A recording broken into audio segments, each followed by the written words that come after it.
She didn't go back for him. She went back for one signature, and she planned to be on the next train to Toronto before he'd finished reading the first page.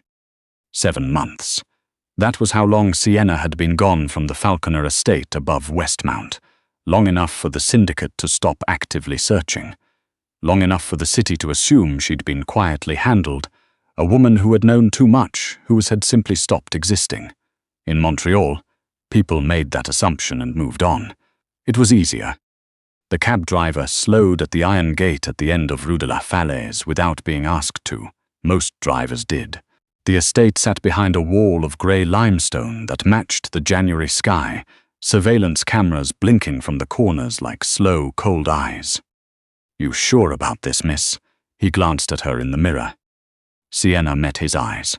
She was wearing the largest coat she owned, a deep charcoal wool she'd bought for $32 at a thrift shop in Kensington Market when she'd first arrived in Toronto. It hadn't closed across her front since October. Nothing did at 30 weeks. "I'm sure," she said. She paid him with exact change. She'd been counting every dollar for months. The guard at the gate was young. He stepped out of his booth with one hand resting near the inside of his jacket, and then he looked at her properly, and the hand dropped. "Private property. Tell Falconer that Sienna Cross is at the gate." She kept her voice flat, the way she'd kept the ledgers flat for 3 years. No emotion in the numbers, no room for argument. "Tell him I have the severance agreement. I need one signature." The guard's face moved through several things in rapid succession. Recognition, shock, a long, involuntary look at her stomach. Then he turned away and whispered urgently into his earpiece. She waited. The wind off the St. Lawrence was brutal in January, cutting straight through the wool, and the baby chose that moment to roll heavily to one side, pressing against her bladder with the persistence of someone making a point. "I know," she murmured, pressing her thumb to the side of her belly. 5 minutes. We get the signature, and we leave." The gate swung open. The driveway was longer than she remembered, or maybe it only felt that way now, her lower back aching with every step on the salted flagstone. The estate loomed ahead. Iron-grey stone, tall windows, the bare skeleton of elm trees lining the drive. She used to walk this path in the evenings when she couldn't sleep, running numbers in her head, balancing columns that were never supposed to exist on paper. Bertrand was waiting on the front steps. He was Falconer's second, a compact, watchful man in his 50s who had survived 3 Syndicate leadership changes through the singular talent of being utterly indispensable and entirely unreadable. He had once, without expression, shown Sienna how to correctly record a $2 million cash transfer as a construction invoice. He was not unreadable now. When she reached the bottom step, his face did something she had never seen it do in 4 years of working alongside him. It cracked. His jaw came slightly unhinged. His eyes dropped to her stomach and stayed there. "Sienna," his voice came out low and wrecked. "Bertrand." She grabbed the railing and hauled herself up the first step. Her pelvis protested. "He's in the study." Yes, but..." He physically moved into her path, both hands slightly raised, the way you'd try to slow a moving vehicle.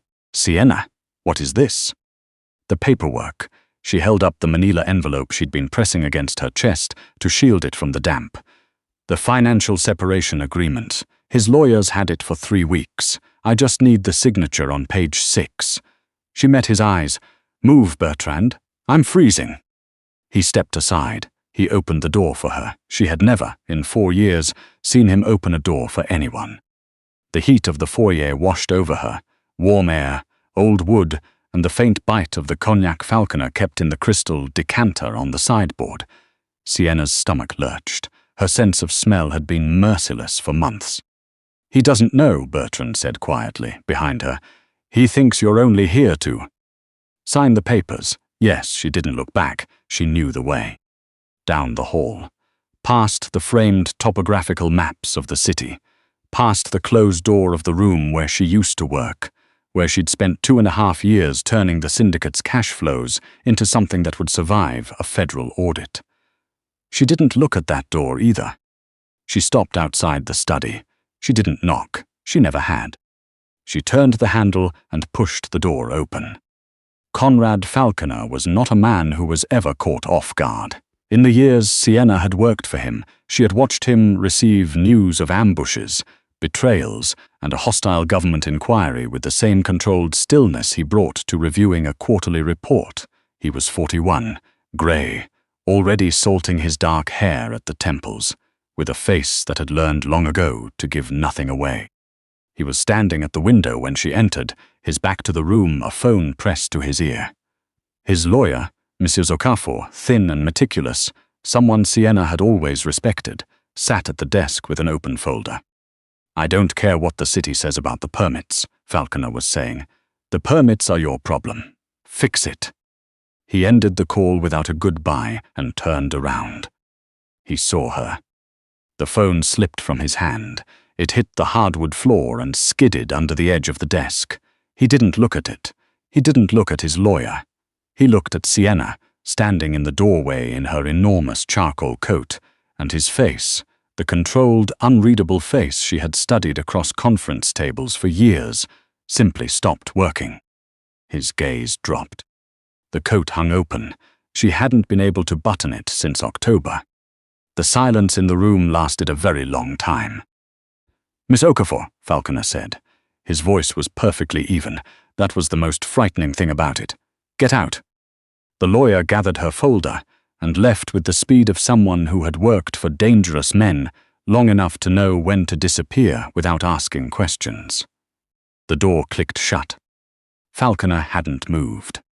"I brought my copies," Sienna said. She was proud of how steady her voice came out. She pulled the folded papers from the envelope.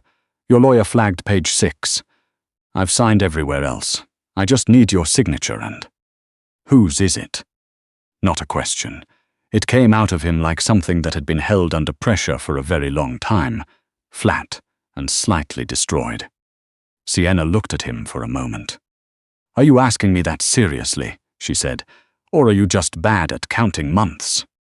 Something moved across his face, the confirmation landing in him like something physical. He crossed the room in 4 strides. He stopped directly in front of her, close enough that she could smell cedar and cold air on his jacket, which meant he'd been outside recently, her analyst's brain noted automatically, and his eyes moved over her face with an intensity that made her want to step back. She didn't step back. "You left," he said. "Yes." "You packed a bag and walked out, in the middle of the lacrosse situation. I had men looking for you for 2 months. "I had," his jaw tightened. "I thought you'd been taken." "I know." "You weren't taken." "No." "You were." His gaze dropped, rose again. "You were already pregnant when you left." 6 weeks, she confirmed. His hands came up. She tensed, but he didn't reach for her face or her shoulders.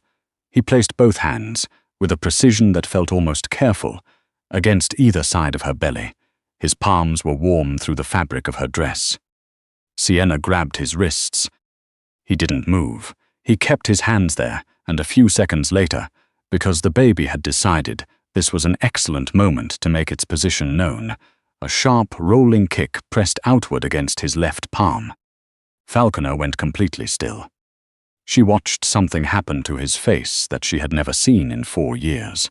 The constant running calculation behind his eyes, the assessment of cost and risk and advantage that never fully stopped, went quiet.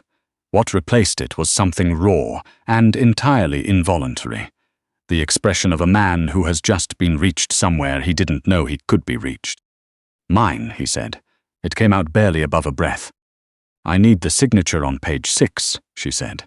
Her voice broke slightly on the last word. She pressed her lips together.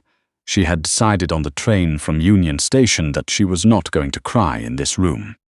"Why did you run?" He wasn't asking for an apology. He was asking for the logic behind figures that didn't add up, the same tone he'd always used when the numbers told him something he hadn't anticipated. She looked at him, at the grey in his hair, at the scar along his jaw that hadn't been there when she'd first come to work for him, at the man who owned half the legitimate real estate in Montréal and all of the illegitimate infrastructure beneath it. "The night I found out I was pregnant," she said. You came home with blood on your collar and glass in your hair. You sat down at the kitchen table and told me the Lacroix family had decided to go after you personally. You said anyone close to you was a liability. She held his gaze steady. I was 6 weeks along. I was going to tell you that night. I had the test in my coat pocket. She looked down at her stomach, then back up. You told me to go to the safe house. You said they'd go after the people you cared about. A pause. I believed you, so I went further than the safe house. Falconer said nothing. He was listening the way he listened to information that required an immediate decision. They wouldn't have used me as leverage, Sienna continued, her voice quieter now. They would have used the baby as leverage before it was even born. I kept your books for 3 years. I know exactly how this works. A child isn't collateral, Falconer. A child is the primary target. I refuse to bring a baby into that. He stared at her for a long moment. His hands were still resting against her belly. The Lacroix, he said slowly, have not been a concern for 4 months. I know. I've been watching. You were watching. I watch everything. You hired me because I watch everything. Something shifted in his expression, not quite amusement, something adjacent to it, and also adjacent to grief. And you still came here with separation papers. We were never married. It's a financial agreement. I'm aware. He reached past her, picked up the manila envelope from the corner of the desk, and without looking at it, tore it cleanly in half. The sound of it was very loud in the quiet room. Those are legal documents. I'll have new ones drafted. He dropped the pieces. You're not leaving today. Falconer. Sit down before you fall down. He said it with the same tone he used to authorize large expenditures. Not unkind, but not negotiable. He guided her, one hand at the small of her back, to the leather chair by the fire. She went, partly because her lower back had been making a compelling argument for sitting down since she'd left Union Station that morning. He stood over her and looked at her properly for the first time, the circles under her eyes.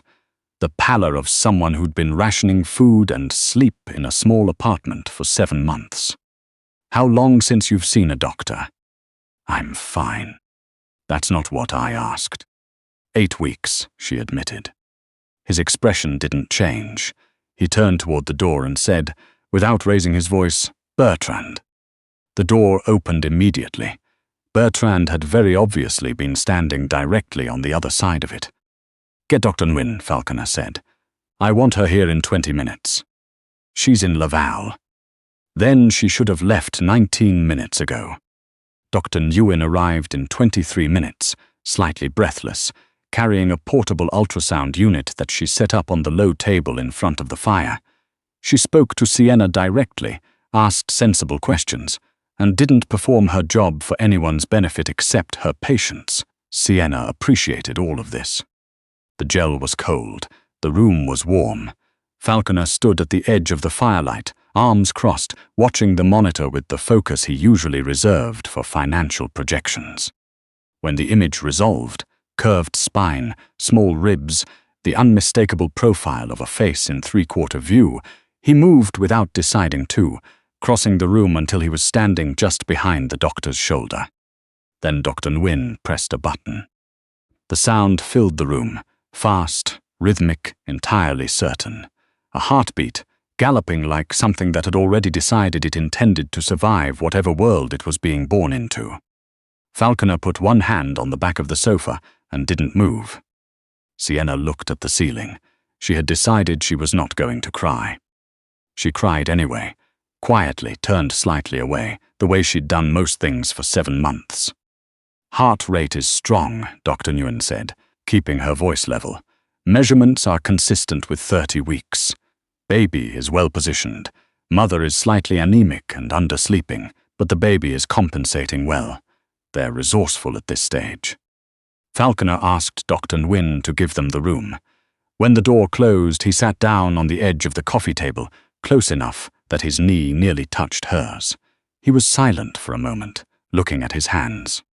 I spent the first month convinced you'd been taken, he said. The second month I exhausted every contact I had. By the third month, he stopped. By the 3rd month, Bertrand confirmed you'd chosen to leave, that no one had your address, that you'd covered your trail completely. He looked up. I've spent 4 months knowing you were alive somewhere and being unable to stay angry at you for it. You can be angry, she said. I'm not. He put his hand over hers where it rested on her stomach. I'm angry at myself. You sat in my kitchen and listened to me explain every reason you were in danger, and then you handled it the only way the information allowed. He exhaled slowly. You were right. The Lacroix would have used you. They went after 2 other people close to me before I shut them down permanently. You were right, Sienna. She looked at him. That's a very difficult thing for you to say. Yes, he agreed. 3 days later, the severance papers were ash in the study fireplace. Sienna had been given the east guest room, which by the 2nd morning contained a new mattress, blackout curtains, and a standing lamp that cast warm light instead of the cold overhead white she'd been living under in Toronto. She hadn't asked for any of it. She'd simply woken up, and it was there. She found Falconer in the adjoining room on the 2nd afternoon, directing 2 men who were pulling up the flooring and replacing it with something softer. He was holding architectural drawings. He looked up when she appeared in the doorway. Nursery, he said before she could ask. Dr. Nguyen said 10 weeks, possibly less.